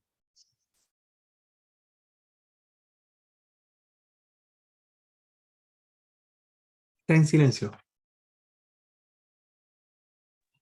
Hola, ahí sí. Ahora sí. Hola Elvia, gracias por tu exposición, qué interesante, me gustó mucho. Quería preguntarte, nombraste sobre no era bueno el consumo de bueno, cosas ahumadas ni al carbón. Que por cierto, algo que consumo mucho porque cuando en tiempo de invierno con la nieve todo tenemos que ahumarlo para poder conservarlo. Entonces igual me interesa saber cuál es la razón de que esto sea contraindicado en la alimentación de la gestación. Bueno, no es sugerible, no solo para la embarazada, sino para cualquiera. ¿Qué sucede? La proteína es una carne, ¿sí? En el momento que yo la pongo al carbón, que la frío o algo así, sobre todo al carbón, no sé si se han dado cuenta que en el momento que se empieza a cocinar, su grasita empieza a caer y produce un aroma que nosotros lo relacionamos con lo rico, ¿sí? Es muy rico, estamos acostumbrados. Ese sabor es de una sustancia que se forma por el contacto de la grasa con el fuego. Asciende y queda en la proteína. Se llaman em, ah, mm, sustancias aromáticas policíclicas. Es derivado de una reacción química y también se forma acrilamida. Entonces, esos benzopirenos, esas sustancias aromáticas policíclicas son cancerígenos. Eso también no solo sucede cuando yo pongo una proteína de origen animal al carbón. Eso también sucede cuando frío, capeo o empanizo.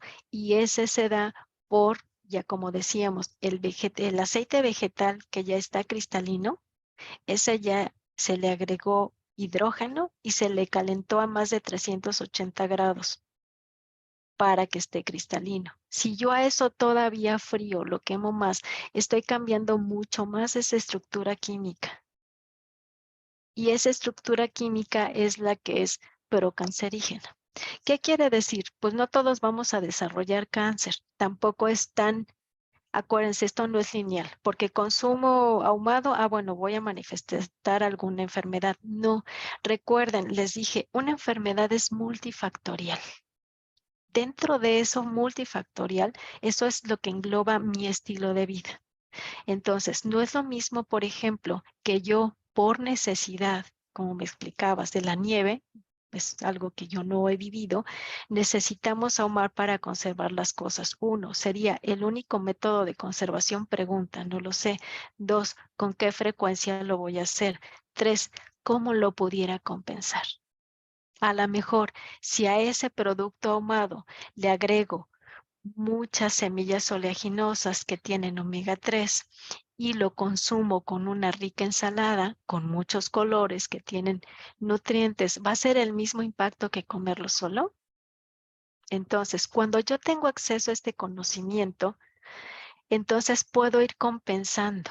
No quiere decir que lo voy a evitar, pero sí que a lo mejor reduzco su frecuencia y reduzco su cantidad. ¿Qué me permite tener u orientar esta dieta? Estar saludable, pero mi hábito cotidiano es lo que va a detonar o no una enfermedad o a inhibirla. Quiere decir que me puedo dar esas cosas extraordinarias. Por ejemplo, ¿el refresco es saludable? No, para nada. Sin embargo, no quiere decir que a lo mejor es una opción. Si yo digo en mi vida tomo refresco, es una opción, pero soy un ente social. Y si yo digo, bueno, bajo ciertas condiciones voy a tomar un vaso de refresco, No tiene el mismo impacto a mi metabolismo que todos los días a la hora de comida yo acompañe mi comida con refresco. Entonces es exactamente lo mismo. Si yo, por ejemplo, estoy pensando en los esquimales, es una dieta muy extrema porque por cuestiones geográficas no pueden cosechar muchas verduras que hay en el hemisferio sur, por ejemplo. Y ellos tienen que comer grasa tal cual, porque si no, no nos sobreviven a esas bajas temperaturas. Entonces, si se dan cuenta, los esquimales tienen una composición antropológica, antropométrica muy distinta a otras razas. ¿Por qué? Por esa necesidad. Pero también vemos qué tipo de enfermedades desarrollan por esa dieta y cuál es su esperanza de vida. Entonces, eso es una necesidad y ellos tienen que vivir así. No pudiera ser de otra forma, porque tampoco van a importar los vegetales ni las frutas cuando se importan. Por ejemplo, en el hemisferio norte, no tienen esta posibilidad de tener muchas frutas disponibles en su territorio, son importadas y para poder importarlas y que lleguen a un consumo bien, todas se cortan de manera inmadura. ¿Van a tener desarrollados per se los nutrientes que tienen? No. Sin embargo, hay un pequeño aporte. Entonces, este conocimiento es para que podamos saber qué no es lo conveniente y qué sí, cómo sí puedo compensarlo. Por ejemplo, estábamos hablando de un sándwich con pan blanco. Pues lo puedo hacer a pan integral, ya es un cambio. Bueno, va a tener embutido, de acuerdo, pero entonces yo le puedo añadir a lo mejor germinados, aguacate, lechuga, jitomate, cebolla, que son elementos vivos. Tiene el mismo impacto metabólico que si ese pan solo le pongo mayonesa y un embutido, a que lo haya enriquecido de esta manera y que a lo mejor en lugar de ponerle mayonesa le ponga hummus o jocoque. Aparentemente es un sándwich. Metabólicamente hay un gran impacto con esos pequeños cambios. ¿Qué sucede si la persona no tiene los recursos económicos como para enriquecerlo? Bueno, entonces a lo mejor le digo, está bien el sándwich en la mañana, pero procure una leguminosa por la tarde. Aquí en México serían frijoles. No sé qué leguminosa ustedes consuman en los países que están de manera muy frecuente. Muchas gracias, Elvia. ¿Quién más sigue? Sara.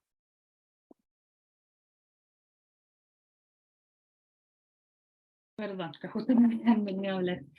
¿Sabes qué? Yo entro en conflicto con estas temáticas. Hola, Elvia, muchas gracias por tus conocimientos, superan cualquier antecedente que yo podría tener al respecto. Entro en conflicto con estas temáticas y ahora que tú fuiste aclarando algunos puntos, como que me baja un poco esa ansiedad inicial, ¿no? Porque yo vengo como saliendo de esto de la medicina pesocentrista, el entregar minutas como copiar y pegar a todas las personas sin considerar el contexto en el cual viven, la cultura. Por ejemplo, un ejemplo que dio ahora Cani, ¿no? No puedo a Cani en su minuta habitual esperar que sea igual a la mía o a la de otro compañero que vive en otra parte. Entonces, me pasaba esto también con una pregunta que hacían del sobrepeso, como qué pasa con las embarazadas que tienen sobrepeso u obesidad. O sea, ¿por qué tendríamos que suponer que esa embarazada con sobrepeso está más enferma que una embarazada en normopeso, por decirlo así, ¿no? Si no tengo un examen de colesterol, por ejemplo, para contrastarlo. Pero agradezco, Elvia, que fuiste comentando el tema de adaptarlo, considerar la cultura, considerar los ingresos económicos, porque yo no puedo decirle a las embarazadas de un CESFAM, por ejemplo, en una población, un consultorio, una atención primaria, no sé cómo le dirán en los otros lugares, de un lugar de alto riesgo, de bajo recurso, que su alimentación tiene que excluir, por ejemplo, las pastas, los fideos, los tallarines que le llamamos acá, porque es la base de la alimentación. Las personas obviamente entre comerse un plato de fideos con una vienesa, que es un embutido, va a preferir comer eso porque es más económico, aporta mayor energía, que comerse un salmón con ensalada de 5 colores porque de verdad es imposible, está todo muy caro. Entonces, en Chile, por ejemplo, que tenemos mucho mar, el consumo de pescados es bajísimo. O sea, lo que se come es atún envasado, en lata. Eso podría ser.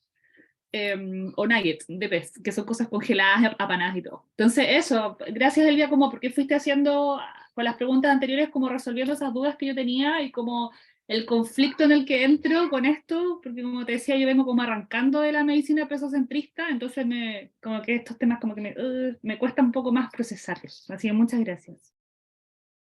No, al contrario, Sara, muchas gracias. Y sí, precisamente es como esta parte, tener todo el conocimiento te permite jugar con este conocimiento y ver la disponibilidad que tiene desde los recursos económicos. Entonces, por ejemplo, aquí también, obviamente que hay inflación y también hay zonas muy marginadas en donde una pasta es lo más accesible. Entonces, por lo regular, cuando sé que van a venir personas así, yo me dedico a hacer todo un estudio de mercado de los precios que hay en su comunidad, frutas, verduras, cuánto le cuesta. Y entonces lo que hago es, a ver, si te cuesta, por ejemplo, 10 pesos, aquí nosotros estamos hablando de pesos, 10 pesos un paquetito de pasta, que son 250 gramos, y lo vas a realizar, entonces veo qué legumbre o qué hortaliza cuesta 10 pesos. Por ejemplo, el kilo de zanahoria aquí ahorita cuesta 9 pesos. Entonces le digo, si puedes comprar eso, te pido por favor que si son 250 gramos que tiene ese paquetito, tú le pongas 250 gramos de zanahoria picada. Si cuesta 9 pesos entre 4, sí te alcanza. Y entonces estoy compensando. Aquí lo importante de tener este conocimiento es que enseñemos a compensar. Cuando yo compenso, el impacto metabólico lo disminuyo. Por ejemplo, si a mí me gustan mucho las frituras empacadas, Sabritas, por ejemplo, y quiero comerlas, ¿cómo podría disminuir el impacto? Digo, estoy hablando para ciertos sectores con cierto poder adquisitivo, con un puño de almendras. Bajas el impacto. Entonces, aquí lo importante es que si nosotros estamos dando orientación, estudiemos muy bien todo lo que es el mercado literal, ¿no? El costo de los alimentos, para entonces que cuando ella venga, yo le pueda dar herramientas de cómo cuando agrega una hortaliza a su pasta, sigue comiendo la pasta y a lo mejor le sigue poniendo embutido, pero ya va algo vivo. Y con eso, por ejemplo, cuando me dicen aquí en el norte, bueno, en el Bajío les comparto, cuando vienen conmigo y les pregunto si hay ensalada presente en su dieta y me dicen sí, cuando como hamburguesa, porque es una comida que se da mucho aquí, las papas, ¿no? O cuando como carne, porque también consumen mucha carne aquí, le agrego rábanos o pepino. Aquí están muy acostumbrados al rábano y pepino. Esa es la ensalada. Entonces yo les empiezo a incorporar y le digo, bueno, le pones pepino, ¿qué te parece si le agregas algo más? Con lo poquito que puedas agregar, pero que sea algo diferente, no siempre lo mismo que sea la carne con el pepino, con los rábanos. Ve cambiando y que te cueste lo mismo. Entonces, el que nosotros metamos variedad implica nutrientes.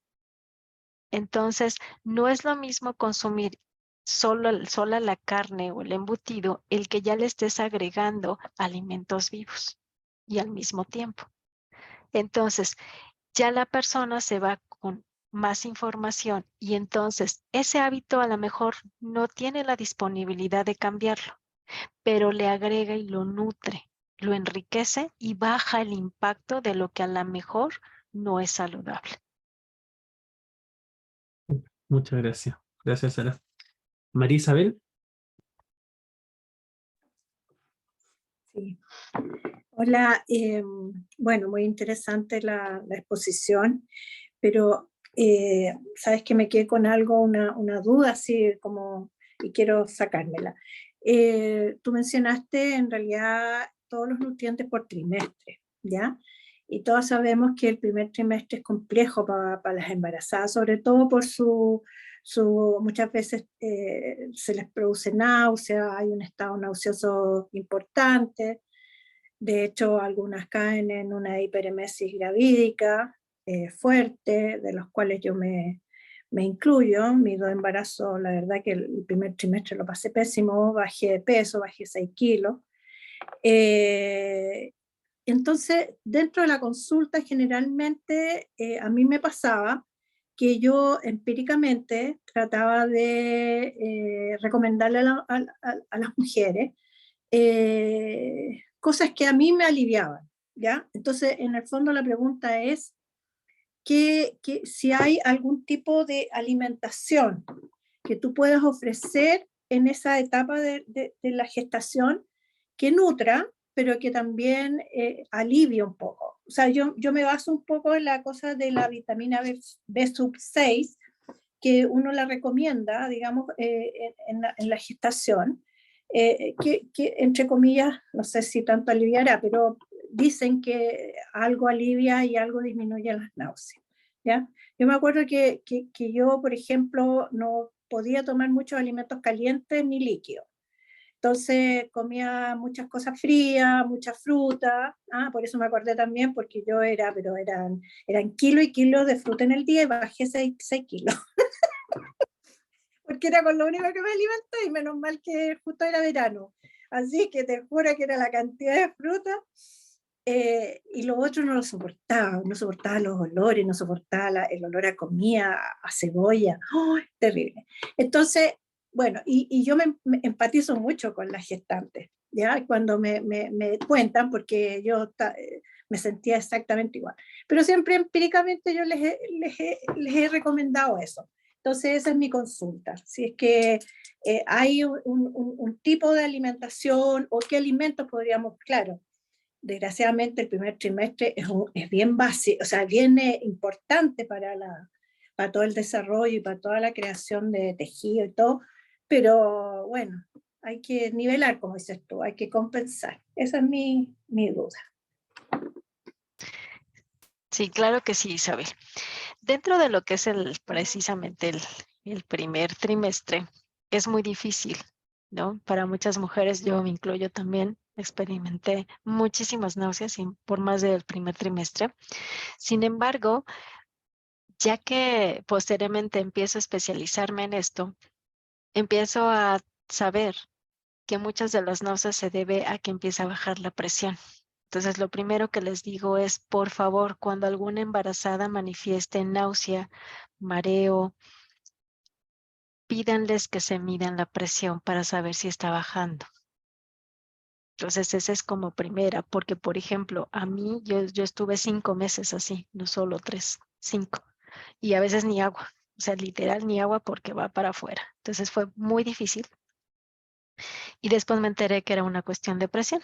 Entonces la presión se puede regular muy fácilmente aún durante el embarazo. Hay gotitas, ¿no? Que incluso son parte de bueno, al menos aquí se llama Ascor, ¿no? Entonces esas te regulan. Ese es por un lado. Por otro lado, el té de jengibre es muy adaptógeno. Entonces podría hacerse el té de jengibre. El té de menta fresca también me pudiera apoyar en ese sentido contra las náuseas. Pero siempre les digo, hay que revisar si en ese momento que estoy sintiendo el mareo o la náusea es solamente el olor o me está indicando mi cuerpo que está bajando la presión. Entonces, como primero. Y segundo, entonces ya sería qué alimentos puede ser un té de jengibre, un té de menta para apoyarlo. Y tercera también, como abrirnos a otras posibilidades, claro, tiene que ver mucho el entorno y el acceso económico. ¿Por qué? Porque yo acudí al tener más de 5 meses náuseas, que a veces ni agua podía yo comer, o sea, ni comer ninguna fruta, ni nada me sentaba, yo decidí no tomar ningún fármaco. Entonces acudí con un turista y en una sesión me quitó las náuseas.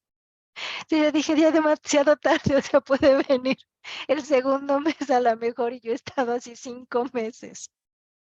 Entonces, abrámonos Hay digitopuntura, hay suyok, hay muchas cosas. Entonces también empezar como a hacernos de ciertas disciplinas y terapéuticas para empezar como a armar protocolos. Primer trimestre, si hay náuseas, ¿qué puedo hacer en alimentos? ¿Qué puedo hacer en herbolaria? Que sería pues el té precisamente de menta, de jengibre, me puedo auxiliar de homeopatía, todo esto. Y dependiendo de la persona con la que yo vaya a orientar, si tiene acceso a este, también recomendárselos y empezar a hacer un enfoque multidisciplinario, un apoyo multidisciplinario que realmente se requiere. Pero eso es lo que ahora yo cuando atiendo embarazadas y que me vienen con náuseas, primero es, por favor, revisa lo de la presión. Si es presión, meto luego arginina. Por ejemplo, he tenido casos en donde ya segundo embarazo, no se llevaron conmigo la orientación nutricional, no lo llevaron conmigo el primer embarazo, en el segundo sí, y me dicen, cuando pregunto antecedentes patológicos durante la gestación, tuve preeclampsia. Inmediatamente cuando a mí me dan ese dato, yo meto arginina. Afortunadamente, todas las personas que me han dicho que gestaron con preeclampsia el primer embarazo, sin importar en qué mes a mí me visiten, yo meto L-arginina y no hay preeclampsia en el segundo, que por lo regular un médico dice, si lo presentaste la primera vez, lo vas a presentar así a fortiori en el segundo. No ha sucedido, ¿no? Entonces, sí puedo entonces jugar, o tú decías la vitamina, la piridoxina, ¿no? Las 6. Ah, bueno, entonces veo en mi tablita o yo busco y enriquezco esa tabla, ¿qué alimentos de vitamina C pudieras consumir?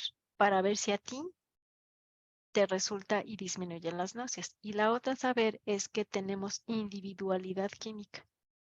Esta individualidad química nos permite responder de manera diferente ante un mismo nutriente o un mismo alimento. Entonces también la posibilidad de yo saber esto es recomendarle a la gente, acércate a tu cuerpo, ve cómo responde tu cuerpo, ve lo que te pide tu cuerpo. Ese también es una muy, muy buena guía. Ujú. Súper, muchas gracias. Y ya, Oscar. Muchas gracias. Buen día a todas, a todos. Elvia, muchas gracias por tu ponencia. Es la primera vez que, para mí las charlas de nutrición, siempre he tenido la idea de que son aburridas. Y es la primera vez que realmente me quedo enganchada, que me interesa y creo que hasta me asusto. Me hizo reflexionar de lo mal que estoy nutriéndome. Y me hizo pensar en mis hijas también. Y cuando ponías ahí la lista de los alimentos, digo, wow, sí es verdad, si ese montón de alimentos existen. A veces por costumbre uno se limita y comemos siempre lo mismo, un poquito de, o sea, unos escasos alimentos. En mi caso, en mi familia, acostumbramos muchísimo a comer pasta al óleo, casi diario. Y bueno, y ahora que lo estoy viendo, ya no sé. Ya no sé si es bueno, si es malo, si qué podemos hacer. Bueno, mencionas enriquecerlo. Pero mi pregunta es la siguiente. Mencionabas de que difícilmente podemos absorber los nutrientes, aunque tengamos una buena alimentación, si no tenemos el intestino limpio. ¿Cómo se puede limpiar el intestino? Lo otro, mencionas también que debemos todos tomar nuestros multivitamínicos, o sea, los complementos. ¿Cómo saber cuándo es suficiente? O sea, puedo tomarlos de cualquier manera, todas las veces que quiera. ¿Cómo? Porque a veces, o sea, yo no lo hago porque me da miedo. ¿Cómo sé hasta cuándo? Y la otra cosa es, influye la forma en que se preparan los alimentos. O sea, hay una manera más saludable de hacerlo. Y nada, pues que ahora muchas cosas empiezan a tener sentido. A mi clase de yoga me llegaron, han sido 2 mamás que desde que me preguntaron si podían participar en la clase me avisaron que tenían obesidad. Y yo sí, claro, pueden participar. Una de ellas se tuvo que retirar en algún momento porque le diagnosticaron diabetes gestacional. Y yo así como que algo empieza ahora a tener sentido. Y la otra mamá tuvo parto prematuro. Entonces, ahora que lo dice, es como que las piezas empiezan a encajar y es increíble, es una gran responsabilidad y como tiene que ver demasiado la forma en que nos nutrimos. Y bueno, y ya, lo paro ahí porque si no después ya te voy a enredar y ya ni vas a recordar la pregunta. Gracias. Mucho gusto. Gracias. Bueno, la primera pregunta, sí, recuérdame. ¿Cómo limpiar el intestino? Ya. Sí, es muy importante. Tener los intestinos limpios significa salud, es igual a salud, así de sencillo. ¿Cómo se puede hacer? Una, incrementando el consumo de fibra, es decir, ensalada todos los días. Esa es como primera base. Cuando nosotros, ¿se acuerdan que decíamos, nuestro cuerpo tiene órganos desintoxicadores? Riñones, pulmones, piel, hígado, intestinos, ¿sí? Entonces, a cada uno yo puedo empezar a estudiar cómo favorecer su propia función, porque el organismo ya lo tiene. Cuando yo empiezo a acercarme a la información de cómo lo hace mi propio cuerpo, puedo conocer en qué medida le puedo ayudar no obstaculizándolo. Esa es ese es un primer acercamiento. Por ejemplo, para la cuestión de los intestinos, ¿cómo se limpia? ¿Cómo tiene un buen peristaltismo y hace el bolo fecal para eliminarlo? Debe de tener la presencia de fibra. Sin fibra, imposible. Entonces, ¿qué sucede? ¿Se acuerdan cuando yo les decía? Tenemos macronutrientes, que es una proteína. Una, pues ampliar el conocimiento y decir es que también hay proteína vegetal, no solo animal. Pero ¿qué sucede si yo me concentro en la proteína animal y no consumo ensalada? No estoy ni siquiera absorbiendo toda esa proteína que tengo disponible en ese alimento porque no hay algo que me permita metabolizar lo que es a través de micronutrientes. Y los micronutrientes, ¿dónde se encuentran? En elementos vivos, la mayoría, frutas, verduras, legumbres, hortalizas. También están en cereales, pero esos tienen que pasar por cocción, ¿sí? Entonces, en esa medida es que yo me puedo limpiar los intestinos, pero eso se requeriría que es desde que empiezo con una dieta común, es decir, la dieta familiar que es a partir del año, la presencia de frutas y verduras. Lo elemento vivo me va a ayudar. Hay ciertos alimentos que tienen mucho más, como por ejemplo pudiera ser la espinaca.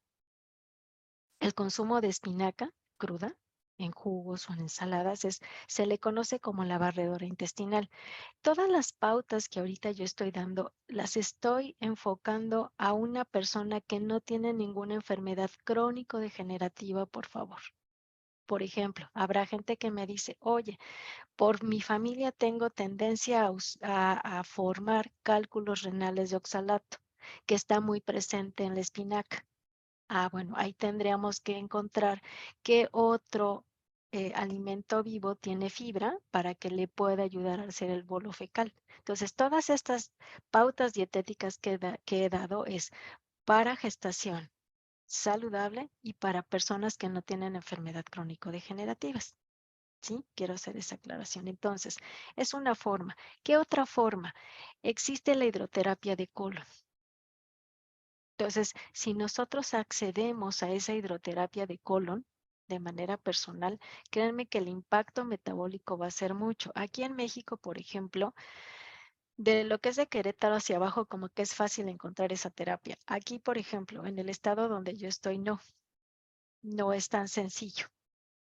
Y hay como mucho temor por el sector médico de realizar un enema. Es así como que no, un enema no. Entonces, simple y sencillamente, de manera mecánica se limpian los intestinos. Entonces, asistir a una hidroterapia de colon, aquí, bueno, donde yo vivía en mi antigua ciudad, lo vendían por paquetes. 4 sesiones y se limpian tus intestinos. Entonces, si ustedes quieren de manera personal empezar a tener una limpieza intestinal y limpiar todo lo que se ha quedado ahí por mucho tiempo, pueden acceder a hidroterapia de colon. Si el costo es muy alto, ¿qué puedo hacer? Enemas en casa. También es muy favorable. Entonces, de manera cotidiana sería a través de la alimentación. Incluir 5 frutas al día, una ensalada, 7 ingredientes. Eso créanme que les va a ayudar mucho. O también pueden buscar en la red jugos para lo que es aumentar la limpieza intestinal. También siempre va a haber la presencia de espinaca por lo regular. Y una forma de saber de manera muy inmediata qué tan saludables están mis intestinos es el número de evacuaciones que hago al día. Si yo consumo, si hago 3 alimentos al día, los principales, no estoy hablando de colaciones, mínimo tendría que evacuar 2 veces y evacuar sin dificultad. Es decir, que en lo que yo entro y salgo no pasaron más de 5 minutos. Y ahí yo estoy sabiendo de manera muy práctica si tengo, qué tan saludables están mis intestinos. Si tengo estreñimiento, no hay salud intestinal. Entonces, ¿y qué puedo hacer? Una a través de la dieta, otra a través de enemas, otra de hidroterapia de colon muy específica, otra acercarme a una persona que maneje herbolaria, porque por herbolaria también podemos desintoxicar los intestinos. Y la otra, buscar qué alimentos obstaculizan el funcionamiento de mis intestinos, pues muchos de los que encontramos ultraprocesados, porque no son alimentos, no tienen fibra y no hay algo vivo. O si una persona consume muy poca verdura, muy pocas frutas, créanme que va a ser muy difícil y por lo regular padezca de estreñimiento. Entonces es una manera como muy fácil. Respecto a lo que son los multivitamínicos, creo que ahí sí se requiere de una orientación muy específica. Ahorita lo que voy a dar es de manera general. ¿Por qué? Porque también hay que buscar marcas. Por ejemplo, el omega 3 para las embarazadas es muy importante. Yo lo doy 3 gramos al día. Miligramos no tienen un gran impacto. Cuando tú das arriba de 3 gramos, estás optimizando el desarrollo de túbulo neural y disminuyendo el riesgo potencial de una depresión postparto. Entonces yo lo doy a 3 gramos, siempre y cuando encontremos una marca que tenga los 2 requisitos. Bueno, 3. Una, el gramaje. No todas llegan a 1 gramo.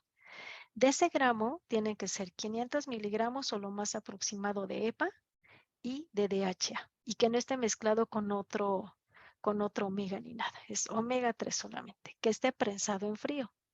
Otro ingrediente y otra característica. Entonces, así nos podemos ir con cada nutriente. Aquí no se va a ver marca, sino la presentación del nutriente, por ejemplo, del mineral. Si vamos a dar, por ejemplo, hierro, no es lo mismo sugerir un sulfato de hierro que un glicinato. Es muy diferente. La biodisponibilidad y el impacto metabólico es distinto. Entonces ahí sí serían clases muy especializadas, se tendría que ver nutriente por nutriente. De manera general, ¿qué necesitamos como humanos? Vitamina C, lo necesitamos en muy buenas cantidades, todos, absolutamente por la contaminación ambiental y la exposición que tenemos a un buen de factores estresantes celulares, ¿no? Entonces se requiere. Otro es el omega 3, sí, la mayoría requerimos de omega 3. Complejo B, sí, también lo necesitamos. Necesitaríamos tener una alimentación de todo el complejo B, desmenuzarlo, así como lo hicimos en esta lista, hacer todas las listas completas y ver qué tanto hay en mi alimentación cotidiana. Y si no, sí, entonces tomar un complejo B, ¿no? Y acuérdense, hay vitaminas liposolubles, hidrosolubles. Entonces, a veces también está muy enmarcado la hipervitaminosis, pero en realidad, por ejemplo, el complejo B, si tú tomas un buen complejo B, una cápsula al día o una tableta al día, lo que no requiere tu cuerpo lo va a desechar. Así de sencillo, ¿sí? Entonces, y también la otra, ver que lo que les comentaba, un nutriente o un alimento en vivo va a trabajar por requerimiento personal. Aunque tomáramos la misma marca de complejo B, ustedes y yo, al estar en países diferentes y en contextos distintos, van a tener funciones muy específicas para nosotros. Entonces, sí es importante ver esta individualidad química, mi forma de alimentarme para saber qué tanto, si voy a agregar el complemento del complejo B, a lo mejor para una persona cada tercer día es suficiente, Pero para otra persona, por ejemplo, que tiene mucho estrés, con unas jornadas larguísimas de trabajo, con una responsabilidad muy alta, que él se siente muy estresado y así responde, entonces le diría 2. Entonces sí tiene que ver mucho ya lo que es la individualidad química. De manera general, podríamos hablar de vitamina C, de omega 3 y de magnesio. Súper. La tercera que dijiste, ¿tiene que ver cómo cocinamos? Por supuesto. Cuando nosotros hablamos de nutrición, pero pues esa es otra plática, tiene que ver qué alimentos, con qué me nutro, cómo los combino, que aquí no hablamos de combinaciones y es otro tema bien interesante. Y la otra, cómo los cocino o cómo los compro. Eso ya me está implicando salud o enfermedad. Entonces, cuando yo les comentaba no frito, no capeado, no empanizado, no ahumado y no envuelto en aluminio, sería los procedimientos culinarios menos frecuentes en mi dieta. Entonces, sí, ¿cuál es lo mejor? Sería cocción rápida, al vapor y alimentos vivos. ¿En qué incluso influye en qué utensilio lo hago? Uno lo puede ser potenciar y puede ser inocuo, como pudiera ser una cerámica o un vidrio, pero otro lo puede dañar. Cuando yo cocino en una cacerola de aluminio, por ejemplo, o hago el pescado, lo empapelo en aluminio, todo lo bueno que tuvo se disminuye y el impacto no es saludable. El impacto es más del aluminio con el que yo lo envolví. Porque acuérdense, cuando se somete a calor, libera partículas. Se almacenan en el alimento y se almacenan en mi cuerpo. Mi cuerpo no está hecho para metabolizar y eliminar el aluminio. Necesitaría yo, entonces, programas de quelación muy específica para quitar metales pesados de mi torrente sanguíneo. Entonces, sí tiene un gran impacto. Hablar de nutrición saludable implica hasta qué método culinario y en qué utensilio lo voy a preparar. Súper. Muchas gracias, Elvia. Fran, ¿tú habías levantado la mano o ya te respondieron la pregunta? Y con eso terminamos. Sí, en realidad es una pregunta súper cortita. Yo soy matrona y además soy instructora de actividad física en mujeres gestantes. Y obviamente que me encuentro con muchas mujeres que han llevado el deporte a lo largo de toda su vida de manera muy intensa.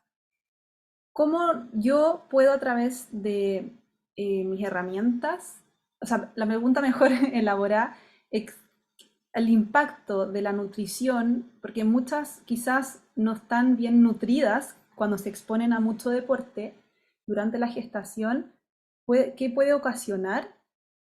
También que exista mucha actividad física, mucho entrenamiento durante la semana versus una nutrición en déficit. Bueno, aquí lo más importante es que recuerden, por una cuestión de especie, de salvaguardar la especie, todos los nutrientes que están almacenados en mamá o los que ingiera pasan en primer término al ser que se está desarrollando. Entonces, aunque haya mucho ejercicio y poca nutrición, bueno, pues esa nutrición se le está yendo al bebé. Necesitaría llegar a un nivel carencial para que entonces tuviera alguna complicación muy específica porque realmente llegamos a nivel de carencia, no de déficit. Cuando llegamos a nivel de déficit y tenemos una mamá que hace mucho ejercicio, pero su dieta no le aporta todos los nutrientes necesarios, no solo para ella, sino también para el bebé, es ahí cuando tendremos complicaciones para el bebé, que estamos hablando de nivel carencial. Si solamente es déficit, lo que muy probablemente puede pasar es que esa mujer en su etapa de climaterio pueda desarrollar o ya se expresen ciertas enfermedades, por ejemplo, osteoporosis, ¿no? El famoso calcio se requiere mucho, ¿recuerdan? Sobre todo en el segundo trimestre. Entonces, si yo no tomé alimentos con calcio, que me aportaran calcio, se fueron al bebé. Entonces el bebé no tiene ningún peligro. Necesitaría ser nivel de carencia. Por ejemplo, la preeclampsia, el ácido fólico para malformaciones, nivel carencial, que es muy difícil, ¿no? Se requieren de condiciones muy extremas para tener carencias, pero sí déficits o déficits subclínicos que no se pueden notar. Entonces, más bien la repercusión va a ser para esa mamá, que ya en su etapa posterior, entonces ya se empiecen a manifestar todas esas deficiencias nutricionales con el desarrollo de algunas enfermedades. Muchas gracias.